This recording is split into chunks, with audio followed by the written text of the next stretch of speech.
Good evening, everybody. Welcome to the Q&A session of the ASV's Vic South Star Party. We've got 5 people with us.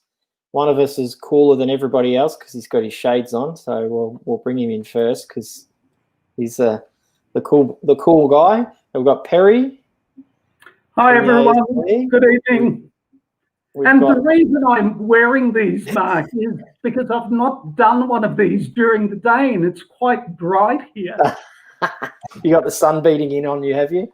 Comes in straight there. All right. And we've got Joe from the ASSA. Hello, Mark.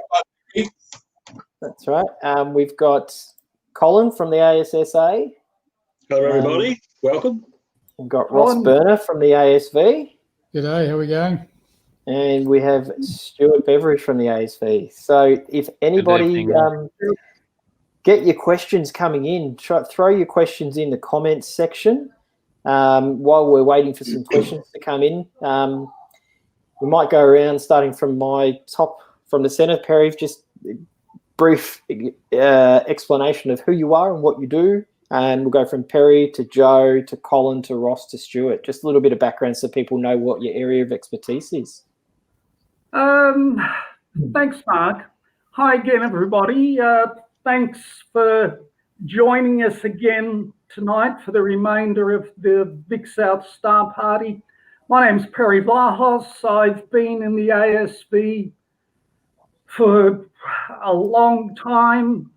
I began as a junior when I was about 11 or something like that. And then by the time I got to about 15 and 16 and discovered girls and rock and roll, I dropped out for a few years and came back in the late 80s. And my expertise is nothing much in particular, but a little bit of everything and a whole lot maybe on the constellations and the night sky. How do you telescopes? That sort of thing. Joe, tell us a little bit about your background. Like Perry, I've been in astronomy for a long time. I think I probably have already celebrated 50 years in the hobby. I've been a member of the Astronomical Society of South Australia for about 45 years. I have held the position of president a number of times. I've been editor, I've been secretary. I helped build our dark sky observatory at Stockport. I've written a monthly newspaper article for the Advertiser here in Adelaide.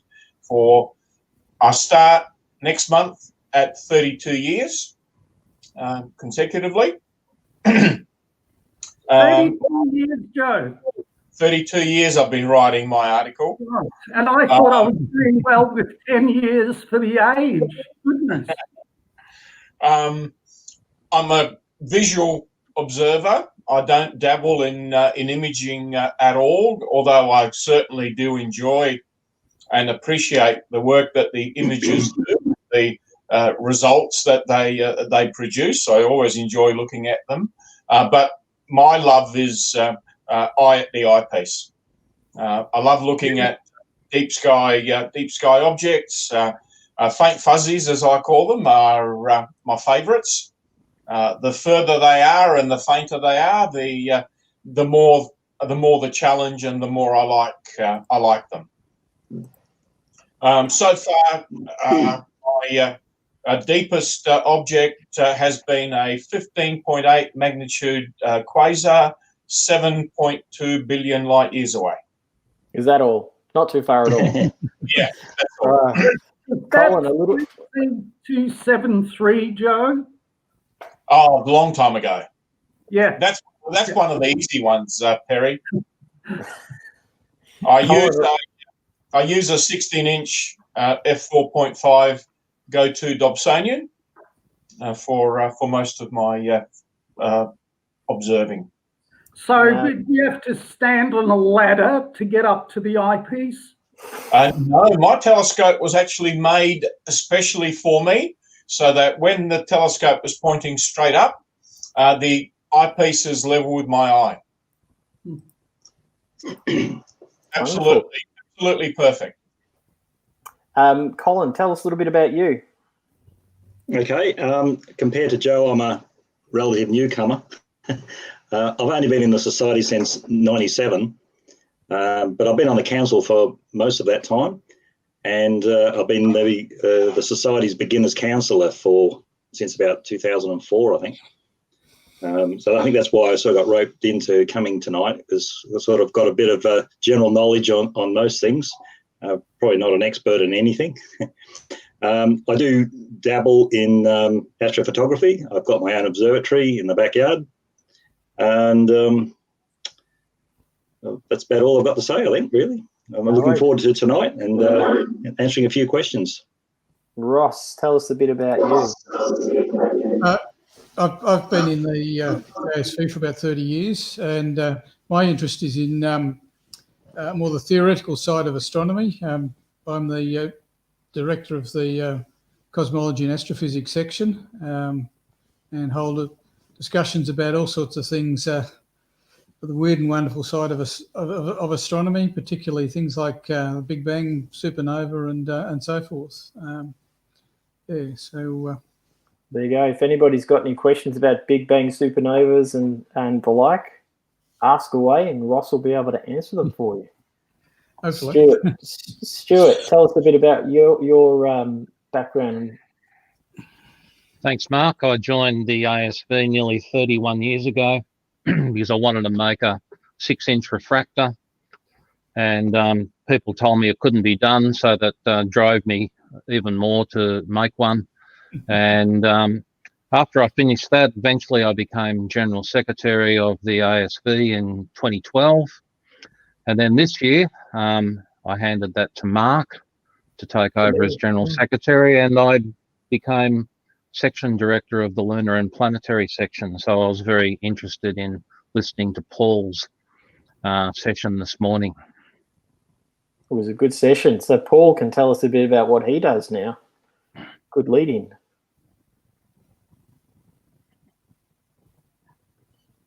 Can't hear you, Paul. I think he's plugged into the wrong spot. No. No sound. You might have to pop off and come back in. Oh, I can tell you about Paul. He's a really nice guy. He does a lot of observing, and he said he would give me a fiver if I said a lot of nice things about him.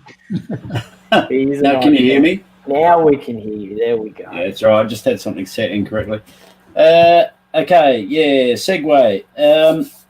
I've been involved in astronomy since I was about 9 years old. I'm 56 now, so what's that? That's 47 years or something. More recently, like in the 80s and that sort of thing, I was a member of the Brisbane Astronomical Society of up there with a guy called Jim Barclay, and I was a member of the council at the time, just a junior councillor. Very recently, joined the society, the Astronomical Society of South Australia in 2004, and have been a member of council in one version or another since 2011 or 2010-11. Currently serving as the president, which is just about over. I've been involved in imaging in all aspects, both film and hybrid film and all that sort of thing, and more recently in the digital age. So probably not that I like using this word very much, but expert level at planetary, solar and deep sky imaging. I own a couple of observatories, thinking about getting into remote hosting and all that sort of thing, and have a fairly broad general knowledge of astronomy and astrophysics as a result of my imaging pursuits. So that's about it, really. Wonderful. So we've got this one's for you, Perry. For me? Can someone turn the sun off for a few minutes so I can get some alignment, or maybe Perry can help me with his Terminator filters? What are you trying blindly, first of all? So we're still, I think everyone's nervous. There's a good number of people watching, but nobody's confident enough to throw a question out there yet. So maybe we could have a chat about the planets that are in the sky tonight. Probably starting with our favourite one at the moment. Everyone's seeing a lot of images of Mars at the moment. So who'd like to have a chat about Mars? And I know we had the opposition recently. So who's got some knowledge on Mars? And I'm looking at you, Perry, and Joe and Paul. Well, okay. I think if there's people out there watching us tonight or this evening, and they've not been out to have a look at Mars yet, well, they ought to do themselves a favour, because Mars will not look as good as what it does right now, perhaps another 15 years, so until about 2035. So if you don't want to be old and grey and bald, that's if you're a woman. If you're a guy, maybe just wasting away there, here's an opportunity to see Mars while you've still got good eyes. Because if you wait too long, another 15 years, it may be all over. So my suggestion, and I'm sure the guys would support it, is if you get an opportunity in the next few days or later tonight, go out and have a look at Mars. And Joe last night explained to us that you cannot possibly miss it. If you step outside and you look towards the north an hour or two after sunset, you're bound to spot something that looks a little bit orange and is very bright, probably one of the two brightest things in the sky, the other one being Jupiter. And if you can't find Mars, you better go and get a white cane and a dog. It is very bright at the moment, that's for sure. Yeah. Yeah, it definitely is one of the brightest objects in the evening sky at the moment. I think it probably matches Jupiter now. A month ago, it was brighter than Jupiter, but at the moment, I think because we've left it behind a little bit, distance between us has grown, and I think it's slightly fainter. So about equivalent to Jupiter. And Perry's right. You won't get as good an opportunity until 2035, and who knows, by then, and when you next look at Mars through a telescope, you'll know that there are astronauts standing on Mars. By 2035, we may have someone there. We have a very interesting question from Tim. When looking at Mars this week through an 8-inch Dobsonian between the clouds, because that's what it's been like this week, there was a dark band visible. Do you know what that band would be? Well, yeah, I can go ahead for you, Tim. As I said in my talk last night, the best thing to do is to put into your search engine the following: Mars Profiler, Sky and Telescope. And when you put that in, your search will come back for a web page run by Sky and Telescope magazine. You give it the date and time that you were observing, and it'll show you the face of Mars that would have been visible at that time, with the different features labelled, so you'll know exactly what it was. I suspect that it was a dark area known as Syrtis Major. Yep. But not knowing exactly what time and date it was, I couldn't tell you. But one thing to remember is that Mars rotates on its axis only half an hour difference in time than the Earth does. Earth rotates in 24 hours, Mars rotates in 24 hours and 37 minutes. So if you go out the same time each night, you're basically going to see the same the same face.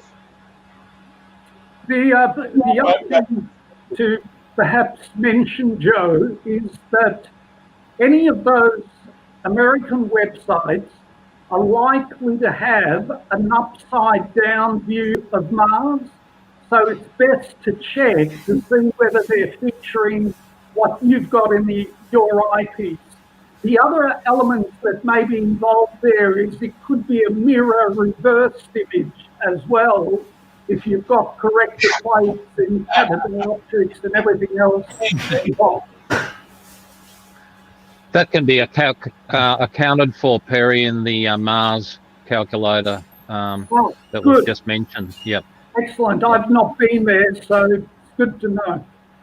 In the Mars profiler. We have another follow-up question to Mars from Sergio, our friend in Brazil. He's crazier than most of us astronomers because I'm not sure what time it is in Brazil at the moment, but he stays up really late or gets up very early to tune into these. So he wants to know what's the minimum equipment you need to see Phobos and Deimos? Perhaps I can answer that. I think probably somewhere around 16 to 18 inch, but you need some sort of occulting mechanism in the front of Mars to blind out the brightness of Mars, and they will be very, very dim. In fact, I think it's probably more likely that you're only going to be able to get that through imaging rather than a visual aspect of it. Most of the imaging I've seen of both of those two moons requires the actual planet to be well overexposed to the point where it's just a big white ball, and then you can all of a sudden see both of them. But perhaps the visual guys might have more of an accurate description. You guys seen that before? I know exactly what you're talking about, Paul. You're quite right. Without an occulting disc, I don't think you'll see it. You'll see the moons because they're just too small and too faint. Yeah. Has anybody seen them visually? Because I've not. I'll put my hand up. Has anybody? No. They were No, never seen it. They were discovered originally by ASSA using the, I think it was a 22-inch refractor back in the 1800s when there was a particularly good passage of Mars or Earth by Mars. And yeah, there's absolutely no doubt you would need an occulting bar. Otherwise, Mars, as Paul has already said, it would be just way too bright. So there's a challenge for everyone out there. See if you can do it. And let us know. Yeah, let us know. So by the way, it's 5:18 a.m. or 5:20 a.m. in Brazil at the moment. Wow. So Sarah wants to know what's the best way to plan for night observing or for a night of observing, and how do I find out what I should be looking for? Again, perhaps I can put my 2 cents worth in, because that is something that I always stress to people, that you have to plan before you go out there as to what objects you're going to see. Really, it's going to be determined by the telescope that you have. Obviously, the objects that I'm going to chase with a 16-inch telescope are very different to the objects that somebody, say, with an 8-inch telescope is going to go looking for. Always plan your night, because the last thing you want to do is to get out there, look up at a nice dark sky and think, what am I going to look at? And then you spend the next half an hour looking at the same objects that you saw last time you went out there. Mm-hmm. Namely, if you're observing in the summer, it'll be the tarantula, it'll be Orion. The Orion Nebula. And you know, I did this exercise a number of years ago, and found out that in my observing life, I had looked at the Orion Nebula at least 12,000 times. Why so few? So I made a rule for myself in that with my 16-inch telescope, I think I've got about 600,000 objects available to me. So if I spent a year looking at 1,000 new objects every year, it would take me 600 years to get through them all. So I've got tons of stuff to look at without going back to the same object time after time. I'm not saying that you don't look at those, what I call them, the glossies. I think that's a nice way to start an evening and a nice way to finish an evening. But in between there, always include objects that you have not seen before. There are so many galaxies out there, galaxy groups. One of my favourite types of galaxies are the very thin edge on what we call flat galaxies. And I really enjoy chasing those. And in the last 3, 4, 5 years, perhaps, I've also started chasing the faintest quasars I can possibly get hold of as well. I know it's not a spectacular sight, but seeing that little pinpoint of light, I'm not going to call it a pixel because that's for you images. We picked on Pluto last night, calling it a pixel. That pinpoint of light, if I know what it is that I'm looking at, then, to me, it just makes my skin crawl in awe when I'm thinking that, hey, I'm looking back 5 billion or 7 billion years, long before our solar system even existed. I'm seeing starlight that left long before then. And to me, that's just absolutely amazing. So yes, you do have to plan a night's observing. Start with objects that are going to set first as your very first ones that you look at, and try and plan the least movement of your telescope from when going from one object to the other. If you're running a go-to telescope like mine with batteries in it, the least slewing you have to do, the more battery power it saves. It gives you a longer period of time to observe. So, Colin, you put your hand up there. I did. Yeah. There's a website that I often use. It's called Tonight Sky, and it allows you to put in your location, and you can select what type of objects you want to see, limiting magnitude, and then it gives you a list from I think from the brightest down to the faintest of the objects that you can see for the night. And I've used that quite a bit. If that's any help to anybody. There we go. Yeah, there are a number of different packages, planetarium type packages that people may already have installed on their computer. That'll do that. That'll do that for you. Sky Safari, I think, is one. Starry Night, which I believe Perry uses a fair bit, will do that for you as well. Yeah, this is just a website, and it's very simple to use. So. Yeah, that's good. One of the things I would suggest to Sarah, because part of her question, or part 2, is how do I find out what I should be looking for? And that is an excellent question, and not so easy to answer for somebody who's new to astronomy. But there should be a little bit of a sequential progression in this. Always begin with the brightest things. This might sound a little bit obvious, but if you've just got a telescope, look at something that you're not likely to miss. Try the moon, begin with the moon. And if you've just got a telescope and you've assembled it, use it during the day. Hey, Jove, you've got a friend. Where is he? So everything becomes much more difficult if you're using your telescope for the first time in the darkness of the night. So practice using your telescope, lining it up at distant objects, aligning the finder scope during the day.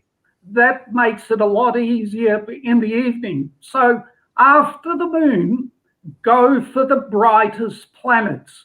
Currently, there are 3 of them: Jupiter, Mars, and Saturn. So go for those things because they are bright and they're easy to find. Always begin with the lowest power eyepiece as well, because that gives you a greater expanse of sky for you to find your target. It's the difference between looking through a straw for something or using your whole vision of your eyes, so it becomes easier to find things. Once you've gone through some of those brighter planets, then the next sort of things that you can have a look at are some of the brighter clusters, like the Pleiades or 3532 in Carina, or the Jewel Box, whatever is available. Then things like Omega Centauri, 47 Tucanae, which are also quite bright, because depending on the aperture of your telescope, how big the mirror or the lens is, you're going to be limited to certain types of objects in terms of brightness. So after some of those open clusters, and you've done a couple of globular clusters, then maybe you can look for a couple of nebulae, like the Orion Nebula or the Tarantula Nebula.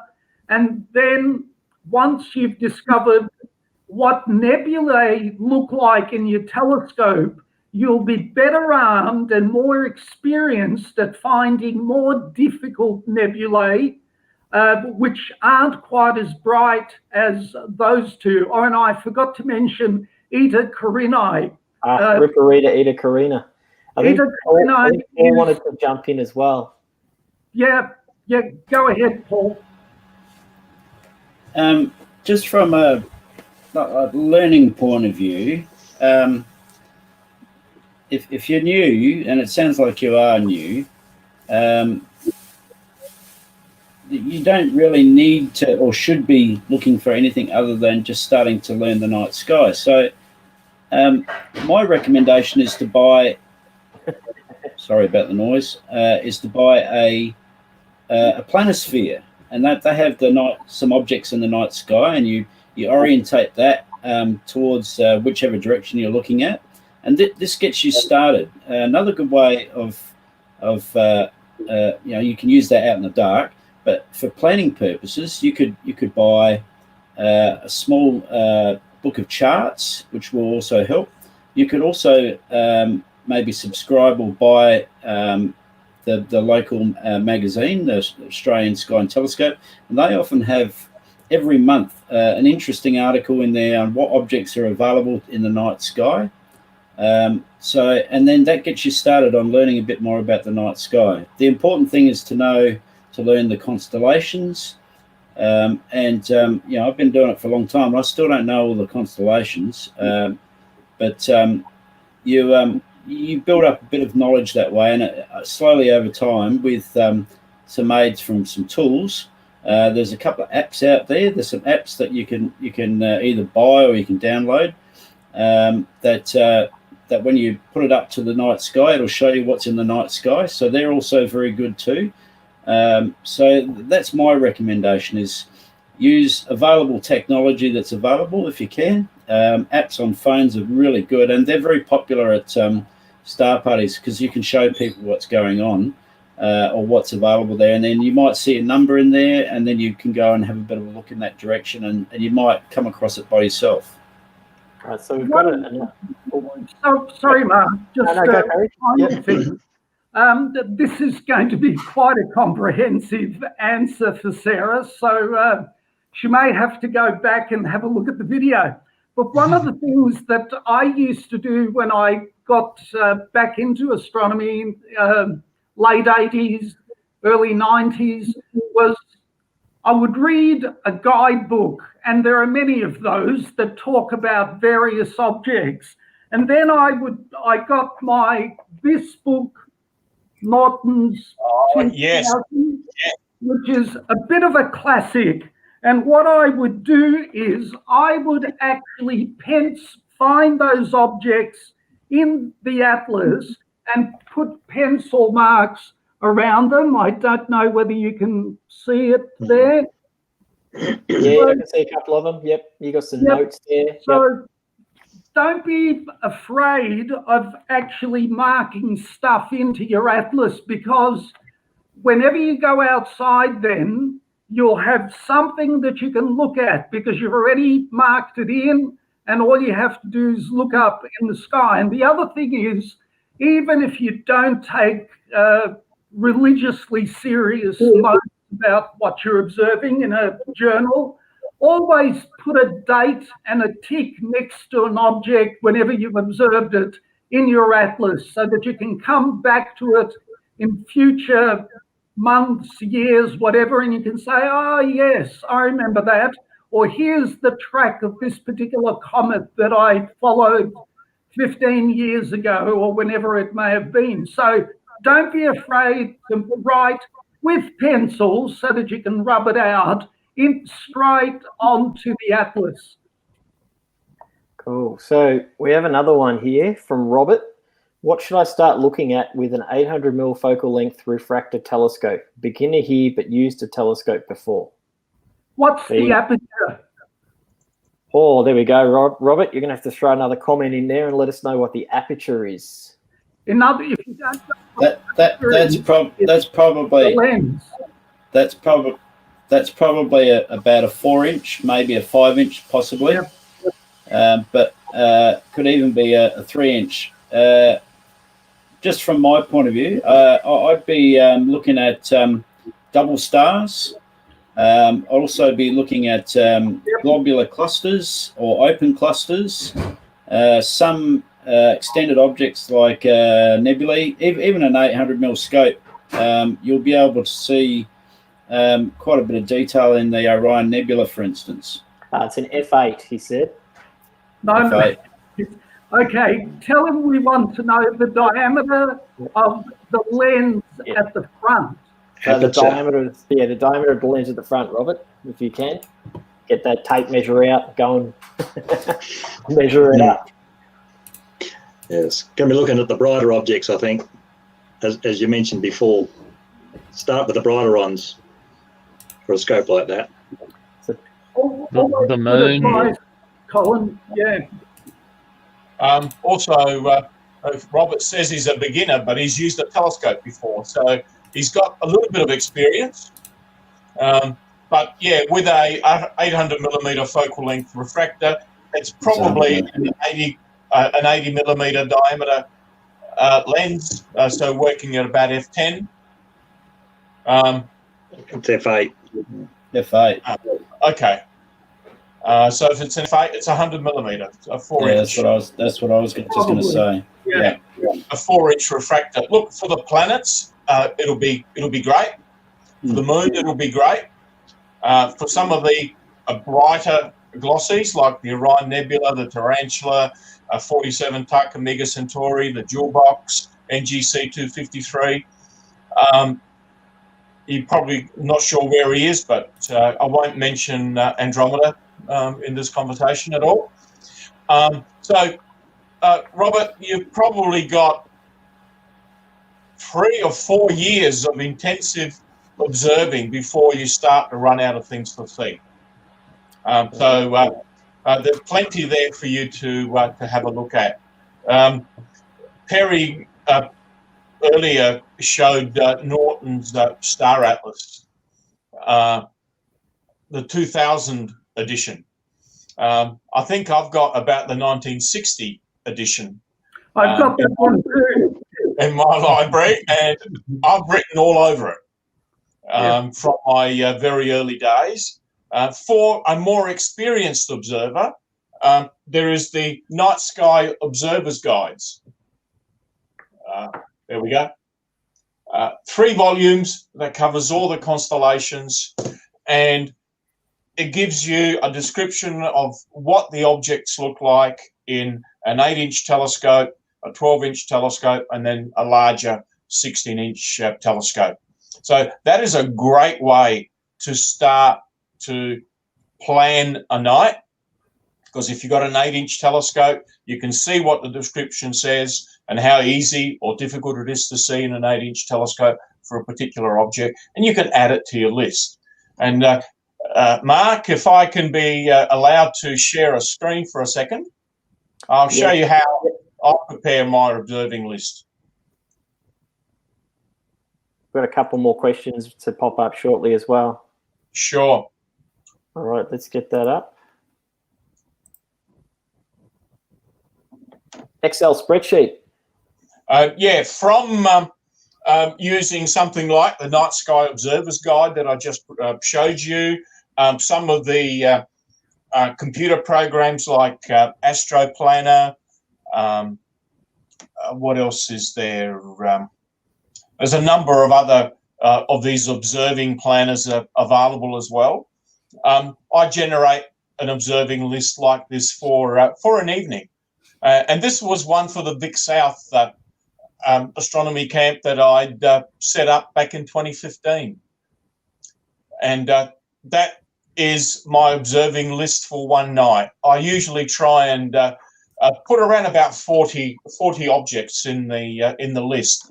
Because I have a go-to telescope, I can move from object to object very quickly. I don't spend time hunting for them.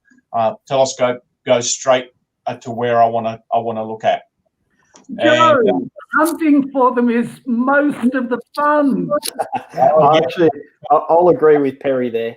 Yeah, guys, I have scanning the sky. done this for 50 years. I know how to star hop to find something. I don't need to do that anymore. All I want to be able to do is go and see, and I've got objects here like interacting galaxies. There are planetary nebulae, nebulas, emission nebulae, galaxy groups. Here we go. Here's a quasar. Hang on, we'll pop that back up. This one was close, only 1.4 billion light years away. What's the point of looking at that one? Yeah, that's right. That's only just a short hop down the road. So that's for one night. When we go to Vic South, we usually have three nights that I plan for. I can't say that I get to observe every single one of those nights, because I don't think there have been many in the 17 years that we've been doing Vic South where we've had 3 good nights to observe in a row on any one weekend. But I always plan for 3. And if there's a list that I didn't get to do this year, well, that gets recycled for next year. So we've got a question here on polar aligning, and it's a HEQ5 mount. Has anyone had any experience with a HEQ5 mount polar aligning in the southern hemisphere? You want to have a go first? Yeah, go for it. Yep. Colin, you want to have a go first? Yeah, well, it probably doesn't matter what mount you've got. It's the same techniques for the polar aligning.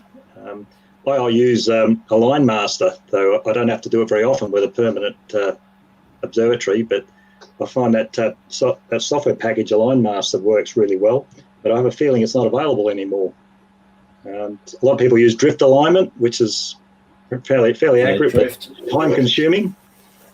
I think you can also use Sharp Cap. I think there's a Sharp Cap. Yeah, and also there's that what's the little camera one where it sits a camera in the front of your Pole Master. Did you say that before? Pole Master. No. So that's quite good. That you can do polar alignment in about 5 minutes with a Pole Master. Drift aligning is a bit of a skill, really. Yeah. The first time that I ever drift align took me about till just before dawn, and then that was nearly a whole night.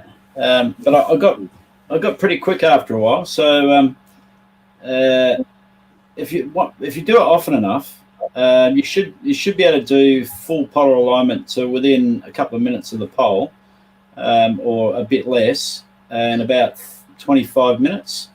So things like using a compass, but stand back well away and make sure you subtract your magnetic variation.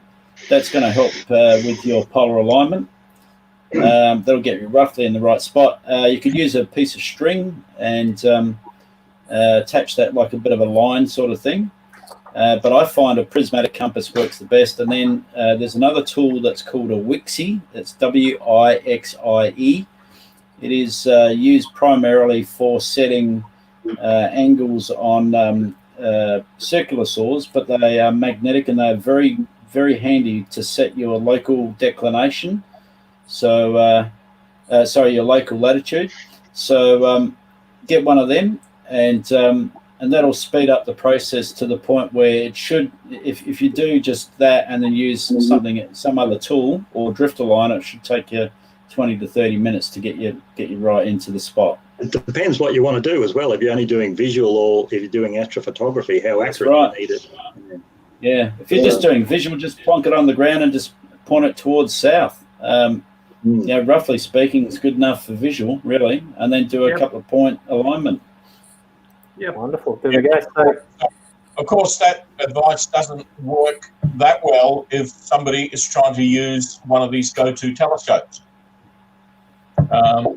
There is in most of the modern go-to hand controllers, there is a method for determining polar alignment. So it's part of, well, I know it's in the Celestron one. I think it's in the Skywatcher one as well. So the actual hand controller itself, you can get very fast results just simply by lining it up. But you do need to know some of the stars in the sky, and they usually pick the brighter ones. So someone said PhD 2 is also good too. So yeah, they have. Yeah. That was Lee from the Battle of the Greens earlier today. Noel is being cheeky. I've always imagined the universe to be spherical. This one's for you, Ross, definitely. However, our solar system and many galaxies, I observe, are kind of flat. Could the universe also be flattish, like a spiral galaxy? The reason galaxies are flat is the way in which they're formed, basically. So when gravity acts on a body that's spinning, along the axis of spin, the body collapses fairly quickly, but inertia holds the stars out in the periphery of the galaxy. But as far as I know, there's no overall rotation to the galaxy, and so it's supposed to be uniform in all directions. And to date, there's not been any serious question to that. There's some who believe that there are some minor variations in that, but the debate is pretty strong either way, and both sides. But essentially, it's pretty good, pretty safe to assume that the universe is equal in all directions. Not necessarily spherical, but equal in all directions. But certainly, solar systems and galaxies always tend to form flat, and where galaxies aren't flat, it's usually because they've collided with something and got themselves all tangled up again. There we go. Good answer. Anybody else want to add anything to that? Well, I've heard that the universe is saddle-shaped. Saddle-shaped. Yeah. They talk about whether the universe is flat, and it's different to the question is whether the universe is an open or a closed universe, or whether it's not an easy question to think. It used to be easier in the days before they came up with dark energy, because the idea of a flat universe was one in which as the universe expanded, it eventually had come to a point where it had almost stopped expanding, but not quite, and that was said to be a flat universe. If it stopped expanding and started to come back in, that was said to be a closed universe, and it eventually come back and crunch. And if it kept expanding out, but never stopped expanding, was said to be an open universe.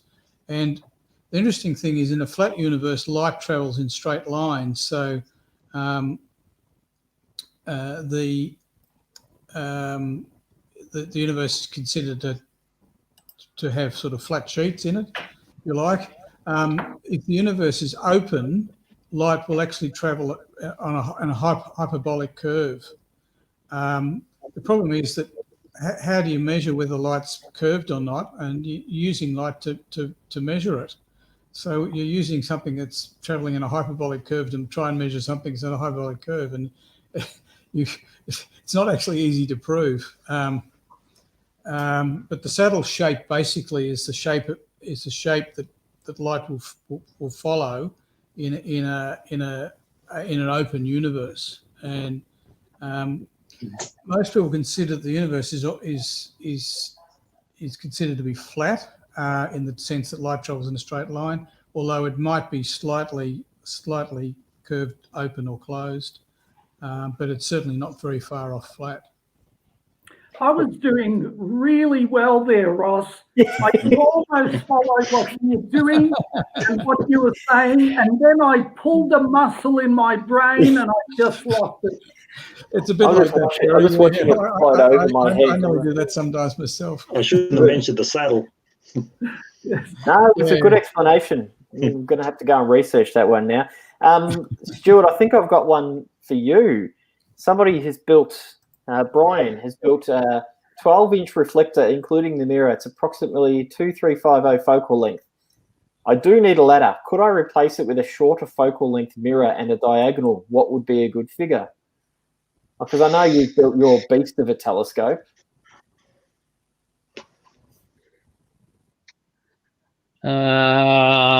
So it's got a focal length of 2350. I can see your brain working there. Hang on. So it's f7.7, which is quite slow for a 12-inch reflector. And so you would need a ladder for that. To replace it with a shorter focal length mirror and diagonal, you could probably go to like a 12-inch f5, but you'd need a, say, a 2.14-inch diagonal. You'd need a larger diagonal than you'd use on a 12-inch f7, depending on how big the diagonal is that you're already using. So, Brian, if and you need a Newtonian has to be a parabola. You couldn't do it with the same tube, though, could you, Stuart? Because you would have to place things further down. You just need to move if it was a solid tube, then you'd need to move your secondary down the tube to an appropriate position so that you would then get focus out the side in your focuser. It really depends what Brian likes to observe. If he likes observing the moon and the planets, then I would recommend that he stick with what he's got.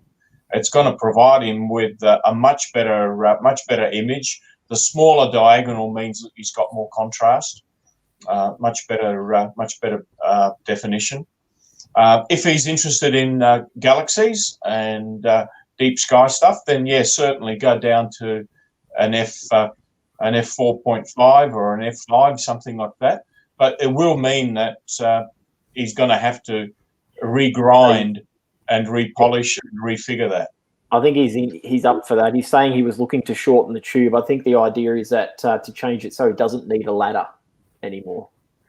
Yeah, 12-inch f5 is generally okay. You probably don't need to go to 12-inch f4.5. I run a 12-inch f5.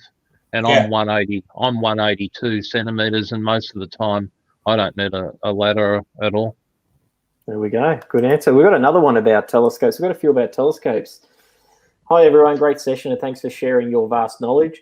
It is a pleasure to hear you talk from Melbourne. I have a question that hopefully you can help clarify. With a small refractor, 420mm f5.8, if I add an extension tube in order to achieve focus with my camera, will this change the f number and focal length? If so, how do I estimate or calculate this?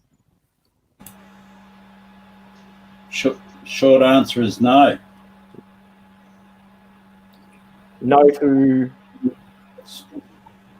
Simply because if you're using a extension, then you still have to, the extension still has to allow focus, and so it'll remain at whatever the F ratio is of so what he's trying to achieve, telescope. he may as well just plug the camera straight into the back of it without extension tubes. Well, it depends. The telescope might be set up purely for visual work, and then to gain focus, they may require that they need a small extension to gain focus. That's a pretty large refractor. If he's talking about the aperture being... No, he's talking... No, I think that's just the focal length. Okay. Yeah, that's quite a small scope. Yeah. So, but I wouldn't have thought so. Maybe the extension. It would depend on what they mean by extension tube, I guess. Whether they're using a Barlow. If they're using a Barlow, yeah, that changes changes things dramatically. So that does change the F ratio. But if it's just a simple adapter, which is acting a bit like an extension tube, you're still trying to achieve focus. It looks like a 70mm refractor. Yeah, that sounds about right. Yeah, it's probably one of those red cats, I would think. You wouldn't bother.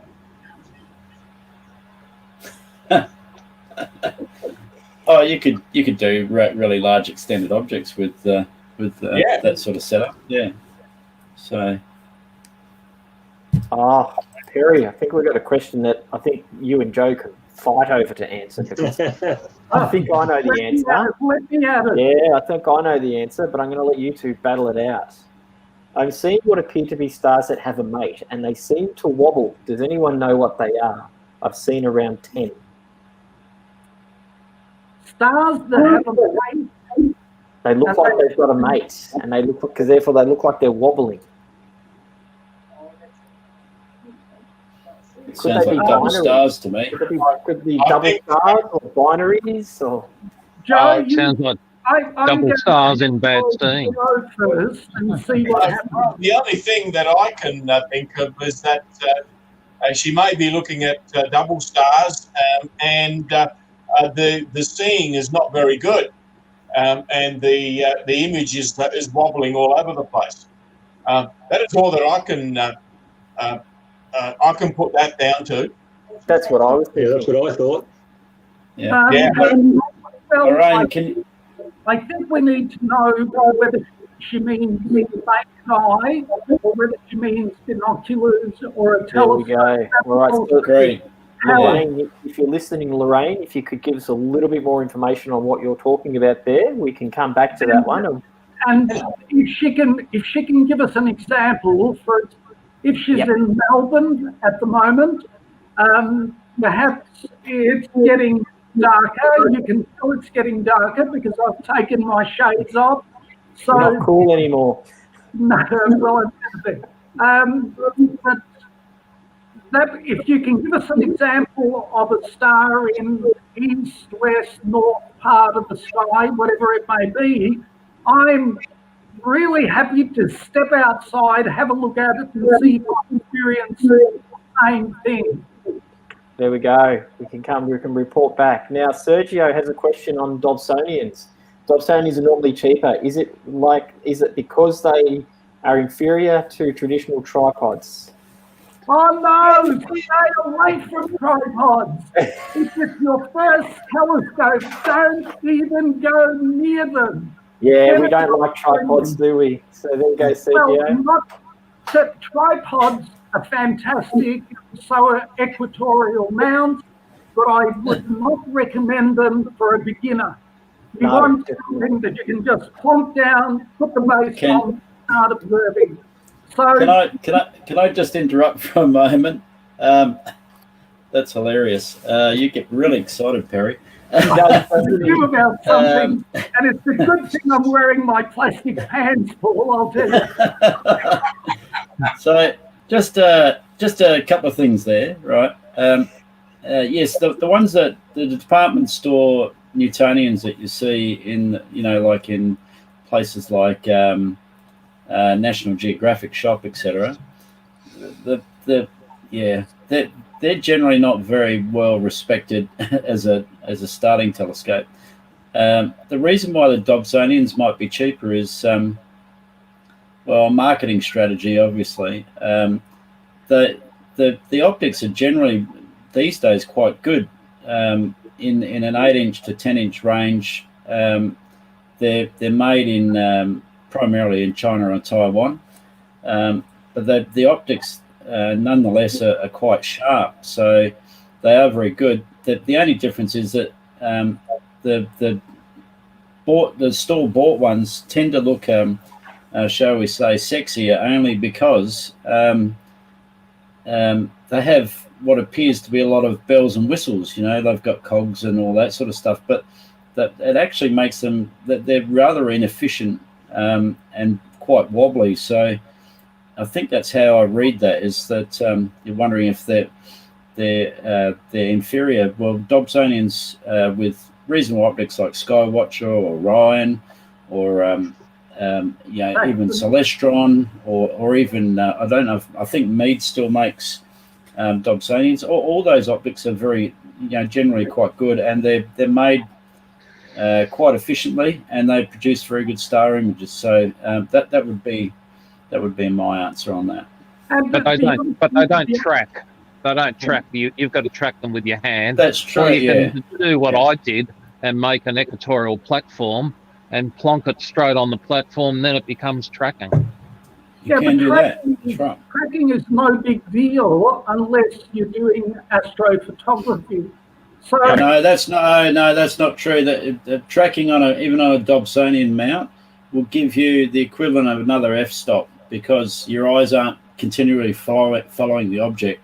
They just sit. It sits right there. So it means that your eyes can focus more on the spot. I've tested that theory several times, and I'm pretty certain I'm correct in that regard. I'm going to argue with you on that one, Paul, because what we want is something that's cheap, easy, good results. The other thing I was going to say about the Dobsonian, the optics in those Dobsonian telescopes, most of them, I think I've got pretty good information that they're all made in the same factory in China with just different brand names on them. So everything, Skywatcher, Bintel, Saxon, whatever you want, they're probably I've been there, Perry. I've been there. You're right. Yeah, for the most part they are. Yeah. The only difference is GSO are made in Taiwan. And I know that too. So but they're the only ones. So there we go. So they're not cheap because they're poorer quality. They are cheaper because they don't have, as Paul said earlier, there aren't as many bells and whistles. They just go up and down and around, and they're made out of wood when it comes to bases and that sort of thing. So don't be afraid of getting a Dobsonian and thinking you've got a poor quality telescope. They're a good way to start. They're best bang for buck. Absolutely agree. Yep. It was the first telescope we got Blake when he was 8, and he's still got it. He's nearly 14 now. And even though he doesn't use it anymore because he's got all these whiz-bang ones, I still pull it out every night that the moon is out and the planets are up, and I still use it with my very dodgy, broken iPhone 6, and I still take my moon photos with it using a non-tracking Dobsonian. And they're fun. They are fun. Once you know how to use them, they can still be a good lot of fun. And those images are pretty reasonable, Mark. Mark, could I just they're pretty good. to repeat what you just said about a non-tracking Dobsonian. A non-tracking, yeah. Microphone so that Paul can hear you down there. Well, I'm kind of, something happened today, Perry, and I've gone from that with the broken screen and the broken camera lens to I kind of got a little bit more fun. So it's going to be a bit better now. So I might start needing to track because this little new toy does timed exposures. So I've gone down the rabbit hole of photography, astrophotography, as I like to call it. So I think we've got time for maybe just going back to Kasana 8 has come back with some more information on the telescope with the HEQ5 mount. So it's a 115mm refractor, 805mm focal length, f7 generic flattener reducer. So just about that. That's what they're using at the moment to try and polar align to the southern hemisphere. So I think what we might do with that one is Kasana, keep an eye on the comments section. We might get some of the guys from the astrophotography groups to come along and comment and respond and give you some ideas on what you might be able to use for that. Because I'm just looking at the time and we've just cracked 8 o'clock and got a half an hour to get myself and Perry and Joe and that ready for the Sky for the Night and Deep Sky. So thank you for all the questions. Do we have a final question, Mark? No, not at the moment. That was it, just to do with the refractor there. So we've smashed through a good few questions in that hour, that's for sure. Not too many punch ups, which is good. Not too many disagreements. And I'm going to go and do some research. I'm going to go and do some research on the Saddle universe, because that's a can of worms that has been opened. I'm curious to know a bit more about that. But, you should see the maths on that, Mark. No, I don't want to know anything about the maths. Pretty scary. Not my strong point. I'll do the reading on it. Sorry, Perry. Go, Perry. You could stick a Barlow on that 115mm refractor and look at Jupiter, Saturn, and Mars. Yeah. Two times Barlow or something. Yeah. Yeah. That'd be good. Yeah. As well. No, nothing else, Mark. Just great to share the screen with the guys again. Joe, thank you. Stuart, Ross, Colin, Paul, thank you very much. And thank you, Mark, for hosting it again. That's all right. And just letting everyone know, there's still raffle tickets left. We've got, it's 8 o'clock. We'll be on with the Sky for the Night in just on a half hour, and we'll do the raffle between Sky for the Night and the Deep Sky. So you've still got about just on an hour, I'd say, to grab some more tickets before we close it in and close it off. And so go and grab some if you want before it shuts down. And we'll see everybody in about a half an hour for Perry's Sky for the Night, and then some Deep Sky, and it's beautiful clear sky. Well, it was clear skies. It's looking a bit cloudy out there right now, but there is clear sky around everywhere. So we'll be able to get some galaxies. Clear in South Australia tonight. It is clear in Victoria. We've just got a cloudy patch just moving through for a second. Thank you everybody for coming along, and we'll see some of you back in a half an hour, and hopefully everyone who's been viewing us through the Q&A comes back in the next half hour. We'll see you later. Okay. Thanks everyone. Thank you. Good night, everybody. Thank you for coming.